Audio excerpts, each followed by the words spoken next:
Hello everyone, now that we're slowly approaching the 1-year anniversary of Mario Kart World, I feel like I finally have a good grasp on my opinions on most of the game's tracks. There are nitro tracks I really like and ones I don't, and retro tracks that reinvigorate designs that I always thought had potential, and ones that fail to make something memorable out of tracks I never particularly loved in the first place. But I've come to realize that one of the most perplexing tracks for me is a retro that was a standout in its original incarnation, but in Mario Kart World, well, frankly one that I often forget is even in the game at all. I'm of course talking about Toad's Factory. I don't know about you, but for me, whereas this track was one of my favorites growing up with Mario Kart Wii, nothing about this new iteration of it evokes the same kind of feeling. Which is strange because on the surface, it's not like it's been changed that much. The designers didn't pull a Desert Hills and completely replace the track's original aesthetic and gimmicks, all of that stuff is mostly pretty similar.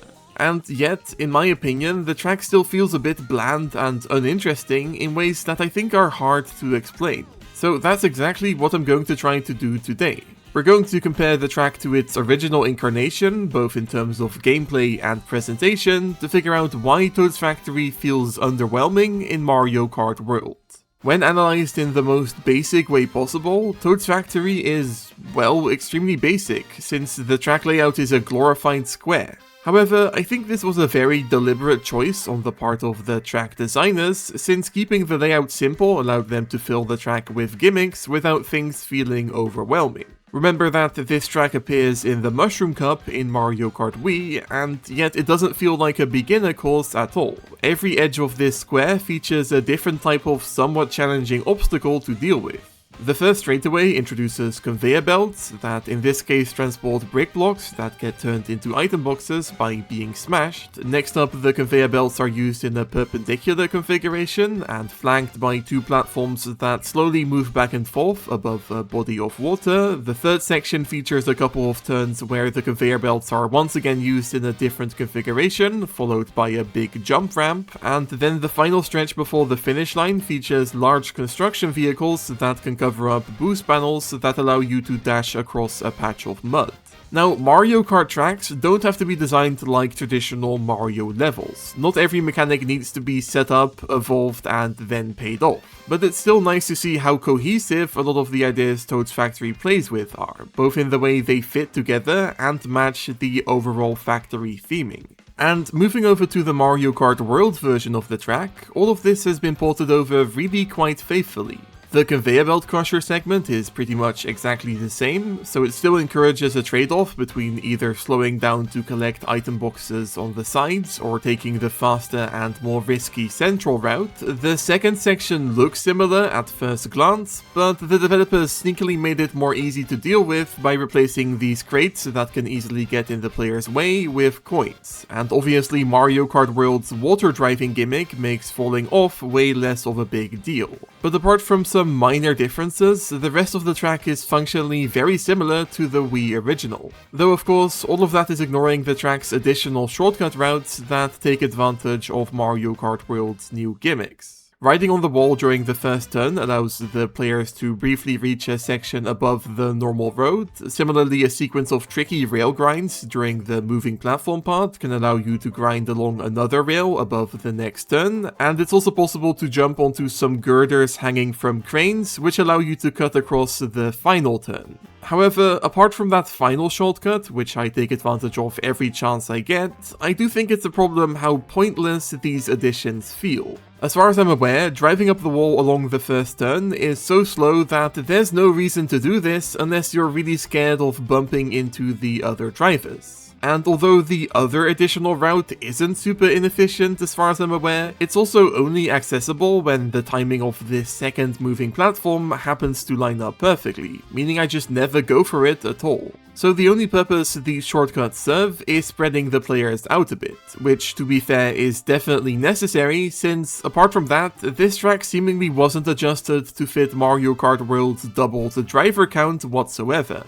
A lot of Nitro and Retro tracks in World feature much wider roads and a larger spread of split routes to at least somewhat counteract the chaos of an average 24-player race. But apart from the fact that you can technically decide to drive on the water that surrounds this part of the track, Toad's Factory doesn't really feature widened roads or more room to breathe. I originally thought that this concern might be why the developers changed this small body of water into a mud patch, since getting bumped into this part of the track is much more likely with the game's increased player count.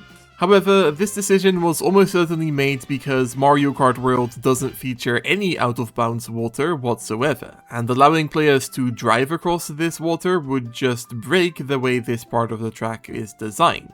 In fact, as opposed to widening the road to make way for more players, the designers kinda did the opposite by raising the widest part of this turn. I guess this was done to make it something only players that pull off that convoluted shortcut can reach, but I mostly don't really see the point of this. So, as you can see from the way I'm kinda grasping at straws when it comes to interesting changes that were made to the track gameplay-wise, like I already said at the start, Toad's Factory's track design hasn't really changed that much. And when it comes to answering the central question of this video, I actually wonder if not receiving any major additions is part of what makes this iteration of the track unmemorable. The longer the retro track concept has been around for, the more Nintendo has started changing things about most tracks they port over to their newer games. This can occasionally have pretty terrible results, but more often than not, it's these changes that define modern retro tracks. For example, in my mind, Mario Kart World's version of DS DK Pass isn't memorable because of the snowball that rolls down the track, but because of the funny pole shortcut and other janky additions made specifically for this iteration. And so, counterintuitively, the fact that the Toad's Factory port didn't change much compared to the beloved original version is what, in my eyes, makes it feel inferior. I don't know what kind of changes could have been made to the track to make this version specifically stand out, but among a roster of bold and inventive retro track interpretations, Toad's Factory's faithfulness is kinda boring. However, calling the track faithful is only true in one sense because, well, let's talk about its visuals. I think it's fair to call the aesthetic of the Mario Kart Wii version of Toad's Factory downright iconic. The bold blue and yellow coloring, the wind-up keys and cranes, all the various pumps and cogs visible along the road, the shipping containers and construction vehicles, maybe it's just the nostalgia talking, but even though it's easy to rag on Mario Kart Wii for looking like a more shiny GameCube game, I think there's something really striking about all this stuff that is emblematic of this era of Nintendo visual design in general. And comparing all this to the Mario Kart World version of the track, yeah, I think it's undeniably a downgrade. It may be hard to notice during the chaos of an average race, but a large amount of the original track's visual elements have been made more subtle or removed entirely. Though the overall structure of the starting area has generally been retained, most of the track's other crazy cartoony structures have been replaced with more standard-looking domes and silos. Though there are more cranes and shipping containers, they've been spread out across a much larger area, making parts of the track terrain feel kinda empty. And although the track still features a lot of Toad-related iconography, all of the original track's Toad visuals have been removed. This is a part of a larger change I've noticed in many modern tracks that are supposedly themed after a specific character. Whereas older Mario Kart tracks would often put their mascot characters front and center throughout the course, this kind of theming is much less clear on newer tracks like Drybones Burnout or Boo Cinema. Now, for what it's worth, from a pure visual design standpoint, I really like what Mario Kart World's version of Toad's Factory does with its Toad theming. There are tons of fun, cute details to be found all over the place that go way beyond the obvious in-your-face theming of the original track. But that's the thing, the original Toad signs were obvious and in your face, even when frantically racing around the course, whereas most of this stuff is so subtle that it all becomes a blur during races. A visual change that I think had an even bigger impact than all that stuff is the removal of the cogs and pistons that are visible along the sides of the road in the first building. Although these things don't serve any kind of purpose gameplay-wise, they helped make the starting area feel more expansive as opposed to just a simple corridor. And the reason I think this change has a big impact is because it contributes to the way the entire Mario Kart World iteration of the track feels kinda cramped, with or without 24 players. Though I think it's actually pretty obvious why this change was made. Whereas it was totally fine to have these pointless, decorative, out-of-bounds areas around the track in Mario Kart Wii, due to World's open-world exploration, the designers would have either had to somehow make these areas explorable outside of races, or keep them out of bounds. Although Free Roam technically features a few out-of-bounds areas, these mostly go against the spirit of the mode. And in general, the buildings were probably kept as compact as possible to make them take up less space on the game's map, so I think that's why things turned out the way they did. Also, obviously adding this wall at the start is what allowed for this pointless shortcut route, so I guess that's something.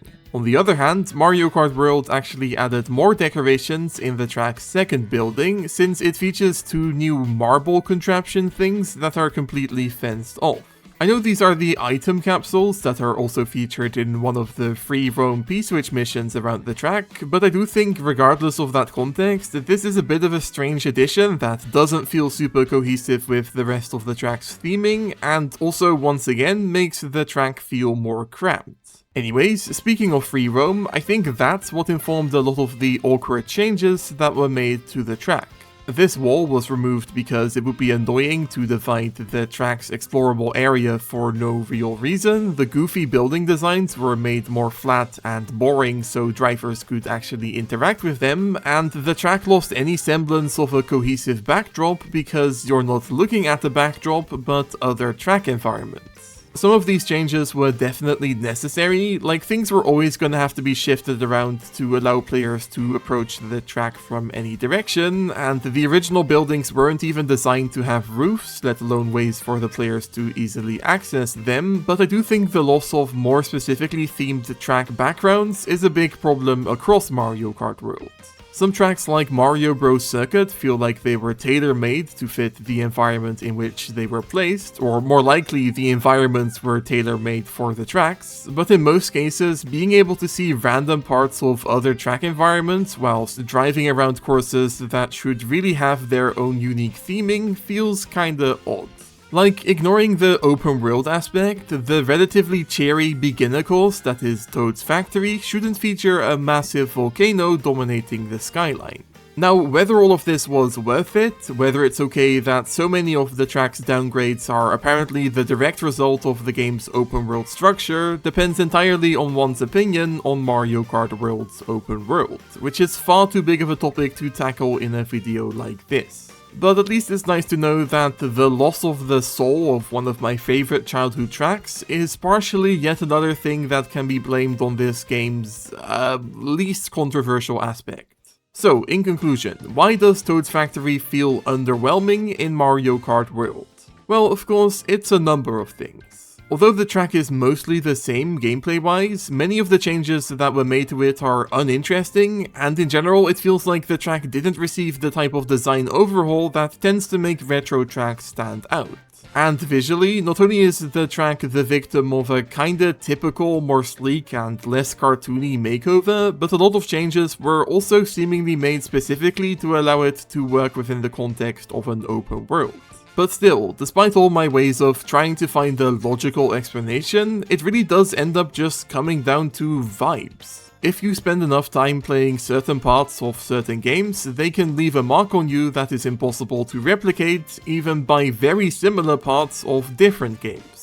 It's a shame that, to me, Toad's Factory went from very memorable to very unmemorable, but I know for a fact that a modern reimagining was almost certainly never going to capture the spirit of the original. And either way, just because this one track didn't live up to its legacy for me doesn't diminish the enjoyability of many of Mario Kart World's other tracks. So maybe someday I'll feel this exact same way about a future Mario Kart remake of Drybones Burnout or Great Block Ruins, and the cycle will be complete. Anyways, after all the unsolicited Mario Kart opinions throughout this video, I'm sure some of you have a lot to tell me about your feelings regarding Toad's Factory or Mario Kart World as a whole, so feel free to do so by leaving a comment. While you're down there, maybe also consider leaving a like, subscribing to the channel, joining my Discord server linked in the description, or signing up for a YouTube channel membership to support the channel and get early access to upcoming videos. Thank you so much for watching, and bye bye!